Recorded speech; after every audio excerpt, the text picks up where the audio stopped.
So yesterday, Sony announced their two new APS-C cameras, the Sony A6600 and A6100 camera. I've also rushed out a video I talk about some of the general information and the key differences between the A6600 and the A6400. I didn't quite get the point on the A6100 camera yesterday at the time because I don't have that much of information about the camera. So now I have everything I need to know about A6600 and A6100 cameras and some differences between those cameras and versus to the A6400 camera. Now I just want to share with you guys and give you guys more or better knowledge on those cameras. So maybe if you're looking to upgrade your current A6000 cameras, or you're just looking to, want to buy a new cameras in the near future, in the end of this video, I hope you get better knowledge on which camera that you should be picked. So I did make some notes, and there are quite a things that I want to talk about, for the A6600 and A6100 cameras and some difference between those cameras and versus the A6400 cameras. Let's get started.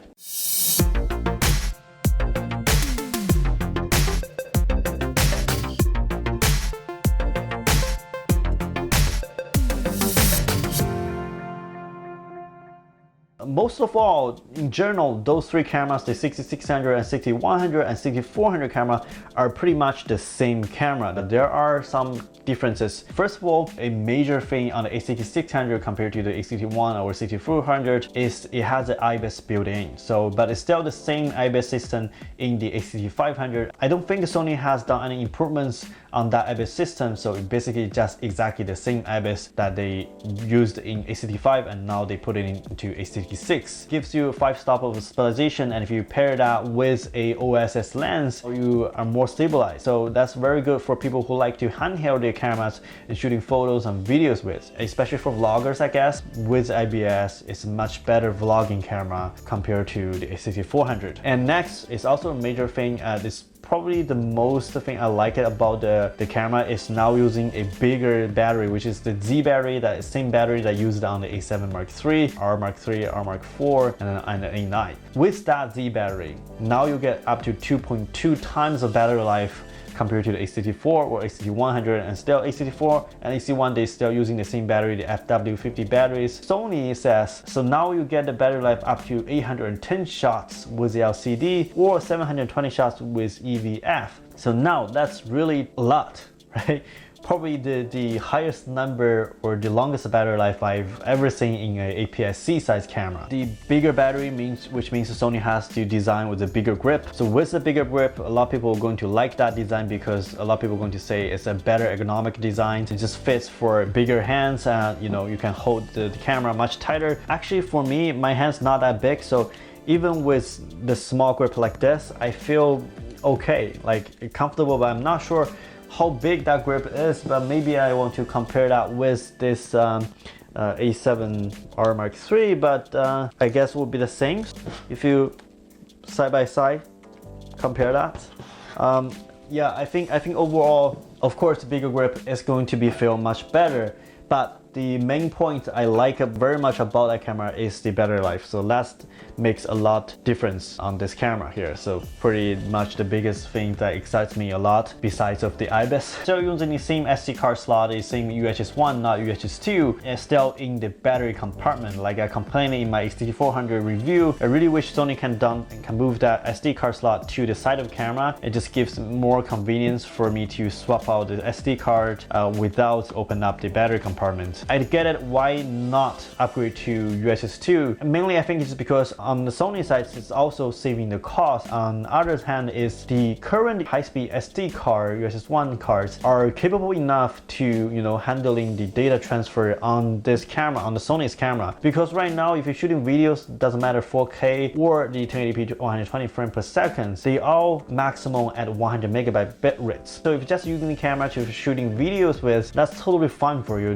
You're not going to acknowledge any lack of performance with that. But only thing I think effect is for the photographers, for people who are shooting photos, the 6600, 6100 and 6400, they all shoot at 11 frames per second. So if you burst shooting photos, then you might need to wait for the photos ready into the cards. So that's something you're gonna say the UHS-1 is lack of performance compared to UHS-2. And there is a new I/O port on the A6600, which is a headphone output. So that's gonna be benefit for people who actually using the camera to shooting videos, especially for those videographers shooting, for example, the weddings and sort of thing like that. And for me, it's not really a big deal because I really need to monitor my audios while I was shooting. And as of the audio port, still have the same HDMI and the micro USB and the microphone in. Get it? Still the same micro USB. Some people complain about why not to Type-C, because there are a lot of cameras using Type-Cs because micro USB is cheaper. So Sony trying to save the cost, and also the micro USB is capable to handling the power to the camera and charging out the batteries, and also to upgrade the firmware and do some data transfer for the A6600 or A6400 and those APS-C camera here. If you have two things and one thing is maybe cost like 2 or 3 times the cost to the A, both things can do exactly the same. Why not just choosing the cheaper one, right? The key layout are pretty much exactly the same as well. It's just on the A6600 now you can use up to 11 keys. There are customizable, so you can customize those 11 keys to whichever the function that you like. Compared to the A6400, you only have 8 customizable keys. So that's exactly the same on the A6100 as well. Like I said, A61 and A6400 are really pretty much the same camera here. Another thing on the A6600 is no flashlight on the A6600 anymore. The A6400, you have a flashlight. I don't really get it why Sony want to remove that flashlight. Maybe they're trying to save costs as well. I mean, you know, or maybe because they add up the headphone input. Maybe there are like internal wires or something to change the internal layout, so they don't have that much of space to putting a flashlight on. Anyway, for me, not that big deal. Like I said in my A64 review, I never actually used this flashlight on this camera, and I really don't know how many people are actually using the flashlight on this sort of camera here. But on the other hand, it's really nice to have this feature on the camera just in case if you really needed to use it in the future. These A6600 and A6100, they're still using the same monitor as the A64. So they are 3-inch touchable monitor. They all like 180-degree tiltable screen, so you can do selfies with lower angle shots. A touchable screen that you can only for doing touch tracking and touch focus. There's no touch for, you know, doing manual stuff. That's it. And the resolution wise, quality wise on the 3-inch monitor LCD screen here are exactly the same on those 3 cameras. But there are differences between the EVF on the A6600 and A61. The A6600 and A6400 have a 2.36 million dots EVF, but on the A6100 the EVF is only 1.44 million dots. So that's going to be a significant, a huge difference between the EVF quality. So if you look side by side, you're going to see a difference between those two EVF, or that's over 1 million dots different. However, on the image quality wise, they are exactly the same because they are using the same 24.2 megapixel CMOS sensor across the board, so which means the same image quality. And some of you may like interested about why Sony not putting in more pixel on their APS-C CMOS sensor. I'm pretty sure Sony are capable to do that. It's just because most likely the 24.2 megapixel are really enough for most people in most cases. If you really need that much of, you know, the pixels, you might just go for full frame the A7R Mark IV or the A7R Mark III. And also if you're putting more pixels to a sensor, which is going to be lower your low light performance because more pixels going to bring out more noise to the images, your low light ISO performance will be not as good as of right now. And the 24.2 megapixel on A7 Mark III is a full frame as well. And this is APS-C, so which means the more pixel density compared to the full frame. And talk about noise, we have to talk about ISO performance. The A6600 and A6400 are exactly the same, but on the A6100 it's different. Well, I mean, a little bit. Still the same from 100 to 32,000 ISO in photo, but only expandable to 51,200 versus on the A66 or the A64, you can expandable all the way to 102,400. So that's a difference on the ISO performance compared to the A66 and A64. Like I said, they all shoot up to 11 frames per second in burst. So the image you're looking at is actually the image you just taken like a second ago. So if you want to view the image as a live view, it's going to be down to 8 frames per second, as well as you're shooting in silent mode 8 frames per second as well. And the color sense should be all the same on those 3 cameras as well. But I didn't notice on the Sony's website color improvements on the Sony A6600. I think they maybe done some color improvements on the A6600, but generally I think it should be the same. So that's another thing. I really need to get a A6600 on my hand to do a real life comparison and test out to see if that's the case. As of the video quality, yes, it shoots 4K, 24 frames per second in NTSC, of course 25 in PAL, and it's up to 4K 30 frames per second. So no 4K 60 frames per second at this moment. So maybe some of you might get disappointed on the A6600, but for me, really, I mean, if Sony brought out a 4K 60, yes, I'm going to be more excited about this camera, and so is a lot of you guys, or a lot of other people who are interested in Sony cameras going to be more excited. But when I come down, I really think through, I think there are reasons why Sony did not include that feature. It's not like Sony can't do it. I'm pretty sure they can do it. Even on this camera, they can. It's just because it's like when the Sony first, introduced the 4K on the APS-C cameras, you're gonna have overheating issues.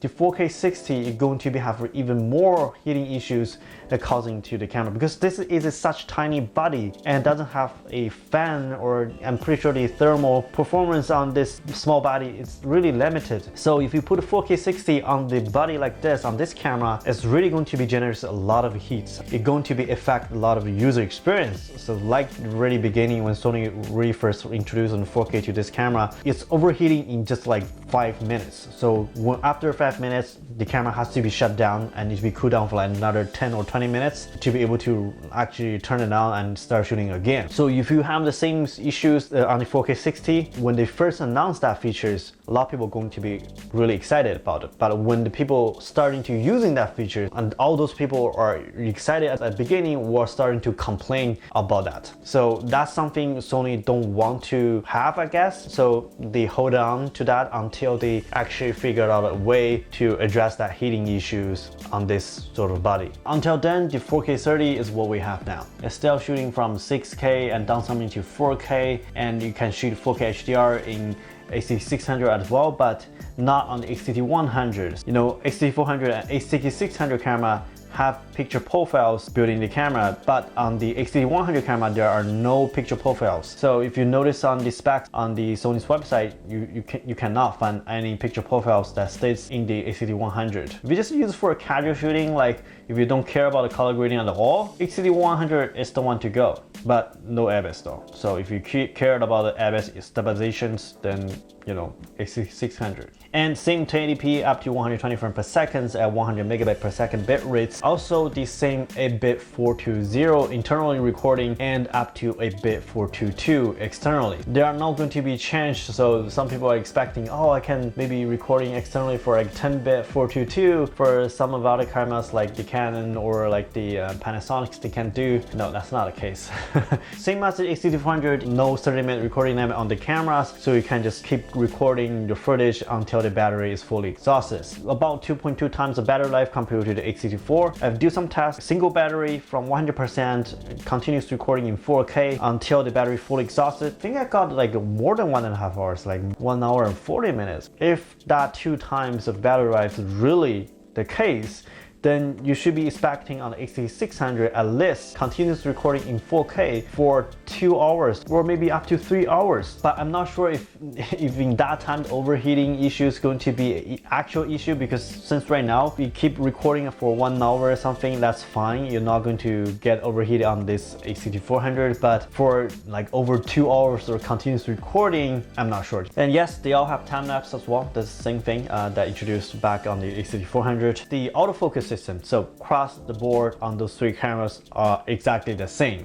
Like the Sony says, the world's fastest autofocus system, you can focus within 0.02 seconds. I have no way to measure that number, but we just have to, take the word, so I just have to, believe them. But let's just say it's lightning fast autofocus. But same, the 425 autofocus point for both face detection and the contrast detection. AI, the real-time autofocus system, which is the face detection, the face tracking, the real-time IAF as well for humans and animal AI on all 3 cameras, which is already on the A6400. Now you have the same thing on the A6100 as well and A6600. The different is on the A6600, you also get real-time eye autofocus in movie mode, shooting video with.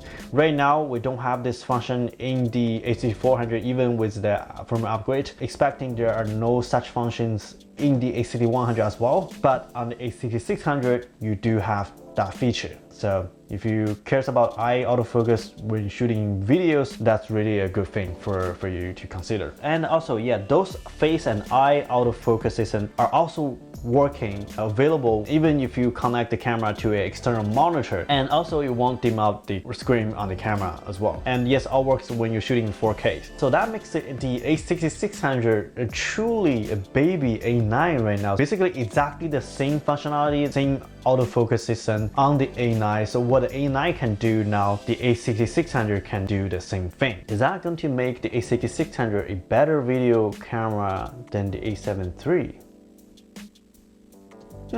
Yeah, in some way I think it is. Well, the sensor size is smaller, of course, but it does everything you can do on A9, and even you have more features, for functionalities compared to A7 III. And of course, those are real-time tracking as well. They're all the same on those three cameras. And I got this feeling the A7 Mark IV is coming out very soon. Okay, so next thing is the build quality. So we are expecting the A6600 to have better build quality compared to the A61 and A64. It's because the Sony specifically said on the A6600 it has a dust and moisture resistance. It's not like waterproof, it's not weather sealed body, but still it does specifically stated on their website or on their statement announcement said A6600 is dust and moisture resistance. Not on the A6100 or A6400 does not mention that at all. I would say the A6400 is sort of dust and moisture resistance, but I think it's not just going to be as good as A6600. Pretty much the A6100 and A6400 are going to be exactly the same.